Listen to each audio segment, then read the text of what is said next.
Welcome back again to the second chance, and today I have a very touching story.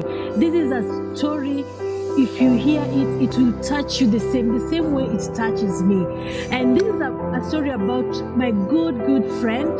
We've been friends for more than 20 years, and something happened, and then she became blind. So she's going to tell us what really happened. Come along with me.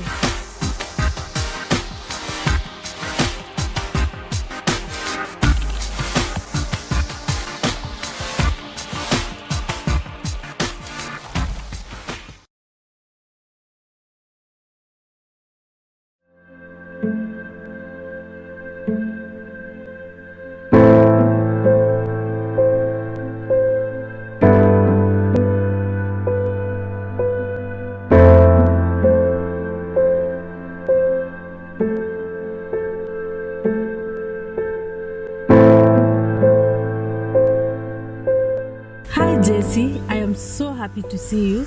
Last time I saw you, it was 2014. And when I came just the other day, 2 days ago, I was so emotional and we could not even sit and talk. But today, let's just talk and tell me what really happened. My name is Jessy. What really happened is it all started in 2013. Yeah. My eyes started, the right eye started giving me problems. Yeah. So I faced a lot of challenges because I didn't know. I was only seeing with one eye. So I really didn't know what to do. But when I was seeing with only one eye, I was facing a few challenges in my home with my house helps and with my friends because I used to depend on just one eye and a magnifying glass. Oh, you're using the magnifying glass? Yeah, I was using a magnifying glass. Yeah. So it was a bit challenging. Yeah. 2013 all the way to 2014. Yeah. It was a bit challenging because most of the time I could get conned, but the real issues started in 2015 when I lost my eyesight completely. You lost both of them? Both of them now in 2015 completely. And that's when I used to spend my time in the house, locked up. Nobody could understand me.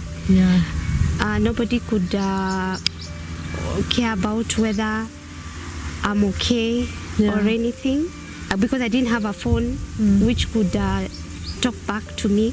I didn't have anything, so all my friends would come. Most of my friends who I used to hang around with, when they found out that I became blind, they came, they saw the living situation I was living in, and they said they cannot hang out with a friend who is blind.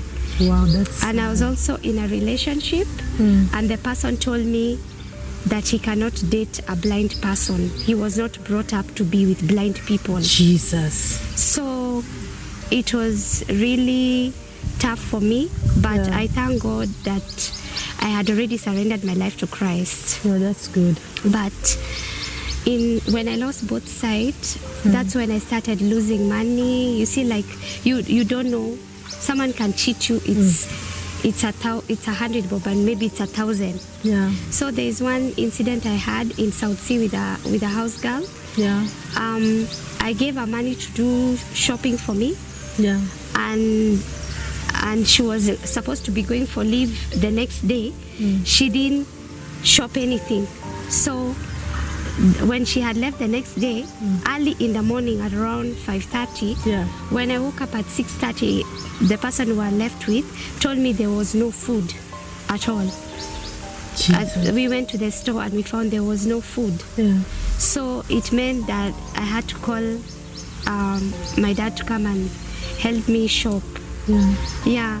And that's when now challenges started. Because now I had to depend on people, and the people who I depend on would cheat me. Yeah. Most of them would cook food and not give me and I would send some of them to the market. They tell me they have bought things, maybe for 5,000, but then they'll only do shopping for 2,000 and pocket. So most of the time I would have debts. Yeah, especially when I moved to my new location where in 2016. I had this house girl. She was really controlling, even to my son. So I felt like I was not living in my house because she would control everything, to the point of what I'm wearing. My friends should go through my phone. Should if someone sends me M-Pesa, should forward for herself. Yeah, and she would even control me to the fact of telling me that we have to sleep early. Should spread lies to my parents, things I'm not doing. So it became very difficult for me. Most of the time I would not even eat because I'd be very stressed most of the night. You're going through depression. Yeah, going through a lot of depression because this is someone who you are living with and she's controlling you, and you have no choice but to depend on them because now they're like your eyes. You depend on them. So you don't know what she's cooking. You don't know. When you send her to the shops, you don't know. She'll tell you, this item was 1,000 and maybe that item was 500. So you see, those are the challenges as we face people who are blind. And most of the time, even when I wanted to buy clothes, she'd tell me my clothes are okay. And they'd say they are cleaning the house, but they don't clean. And most of the time they'd even leave in the night. Like maybe I'm sleeping and you think someone is with you there and they leave you. So I even had an incident where this house girl, before the one I have now, there's a time she slapped me. She slapped She slapped me and she threatened me. And it was all because I wanted to buy a pair of shoes.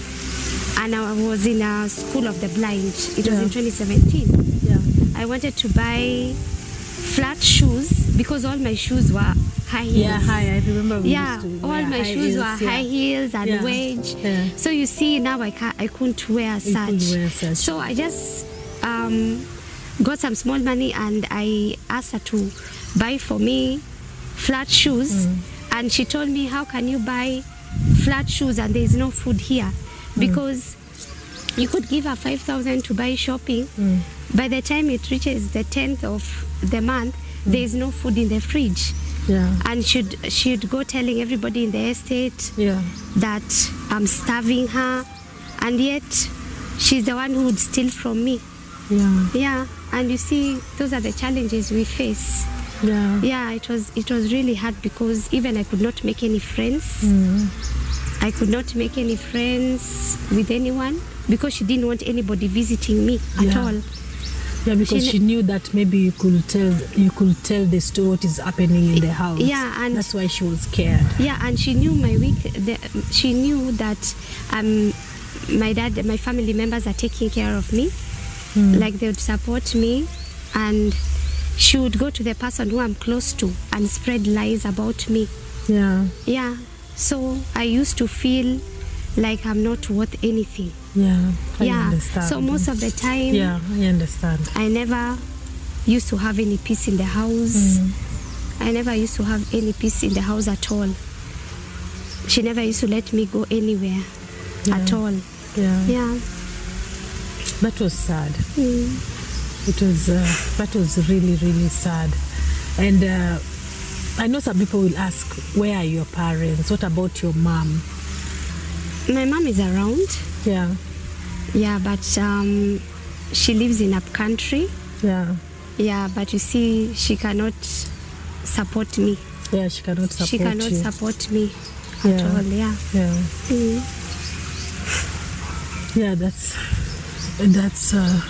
It's sad.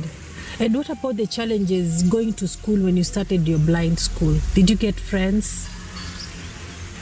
Yeah, when I went to blind school, or you see all of us in that blind school, most of them are partially blind and some are totally blind. So we all understand each other. Yeah. And we all are going through the same challenges. Yeah. But you see, when we stuck together and would share and work together, I felt more at home in that school than in my own home. Yeah. Oh, that was good. But did you make some friends? Do you have some people you're communicating with? As in the people who are in the same situation like you? Yeah, I have. You have friends? I have friends. We communicate from time to time. And you share ideas? And we share ideas. But you see, the mentality people have out there is they feel that someone who cannot see is not supposed to own anything or have a business or be employed or anything, and yet we are just like anybody else. It's the only problem we have is the sight. Is the sight. Is that the sight only. See. Our brains are working, our hands are okay. Yeah. Yeah, that is the only thing. Yeah. Yeah. Okay, Jessy. Did you try and go for counseling, or did you see a therapist, or are you taking some medicine? Because myself, after going through all depression, I'm still seeing psychiatrists. I'm still going for a therapist. Even now I'm in Kenya. I do it on phone right now, and I still take some antidepressant pills. So I don't know if you take the same, or maybe just explain to me. No, and I'm not taking any pills. Yeah. And I didn't see any therapist. Yeah. Actually, I started off listening to Joel Austin. Yeah, the YouTube. The YouTube. My mom actually recommended that to me immediately when I lost my sight. Yeah. She told me to listen to a lot of Joel Austin, Joyce Meyer, to encourage me. Yeah. Yeah. So I listened to him too. Yeah. Yeah. So that's how I started off listening to Joel Austin. Yeah. Yeah. But right now, I'm okay because in my house I'm independent in my own house. Yeah. I make my bed, I wash dishes, I walk around, I can even wash clothes. Yeah. Yeah, I go down the stairs on my own. Yeah, and I have a good lady who I'm staying with. Nice. Yeah. Her name is Carol. Yeah. Yeah, and she encourages me a lot. So yes, I'm totally positive minded right now. Yeah, the only problem I have, the only thing that I can say is challenging is my sight. Everything else is okay. Is okay. Yeah. Yeah. Okay, guys. So we've had Jessy's story today, and before we conclude, she has got something to say before we round up.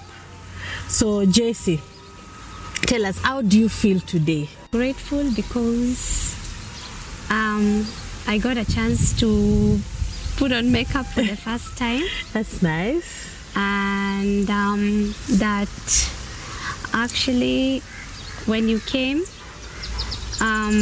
it was a good feeling because we had not seen each other for so long. Yeah. And I was prayers. So emotional. We had prayers, and you've been coming to visit me, and you've been encouraging me. Yeah. So I am grateful. Yeah. Yeah. Outside there, if someone really wants to help Jessy, if you are touched with Jessy's story, you can just call. I'm going to put a number down here. You can call her. You can help her in maybe if you are a therapist. Maybe you can just come and talk to her because she doesn't have friends, and I don't live in Kenya, and she needs someone to take her out. She needs someone to talk to, because this thing of her just sleeping in the house, you can get so much depressed, because I've been in such situation. I know how it can lead you to suicide, because depression is very bad. So if someone outside there want to help her in any way, in money, in terms of money, call, just talk to her. I'll put the number down there. Send your contribution. You will be blessed. Thank you so much for watching. And this is Jessy Karungaru. And if you really want to help Jessy, I'll put the number down here so that you can send your contribution. If you have advice, counseling, so that we can help. We are here to help each other. And my channel is about helping each other, because God has given us the second chance. Thank you so much for watching. And if you have not subscribed, remember to subscribe to my channel, The Second Chance. Okay guys, this is Cara, who is staying with Jessy, who is helping Jessy. She's a blessing to Jessy. Yeah, she has a good heart, and God will help her. I'm going to pray for you, Carol, that God should see you through and keep that heart. And I have my family here, my sister, who is with me also. This is Team The Second Chance, and we love you.